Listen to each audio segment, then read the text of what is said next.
So the actions for week 5 going into week 6 are to see if you can get to meet with someone in an employer organisation on your list who might either be a hiring manager or a decision maker, or maybe it's just someone who might be able to help you to figure out who you might need to get in touch with. So it's again to remember, this is not an interview, but it is a professional contact.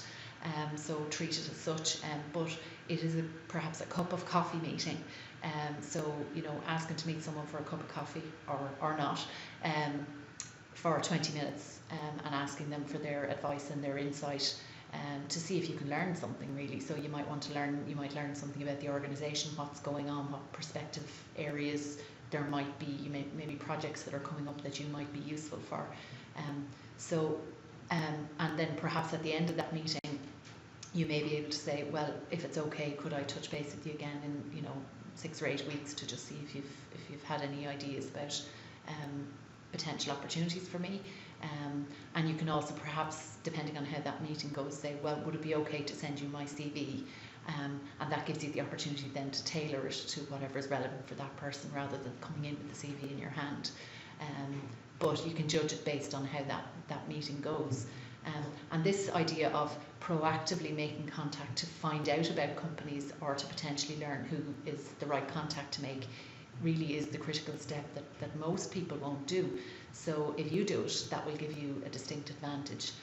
And then the other thing to remember is setting up a mechanism for you to track your progress. So having an action plan, having a set of tasks that you want to get done every week, and then tracking progress with the different contacts. So that's what will help you drive and work forward on your plan. So again, just thinking about what are the key learning points for you this week. So maybe you'd like to write down, some new insights or things that I think were useful, things other than our suggested actions. So before next week, these are things I need to commit to. And then lastly, are there things that you're doing at the moment that really you should stop doing?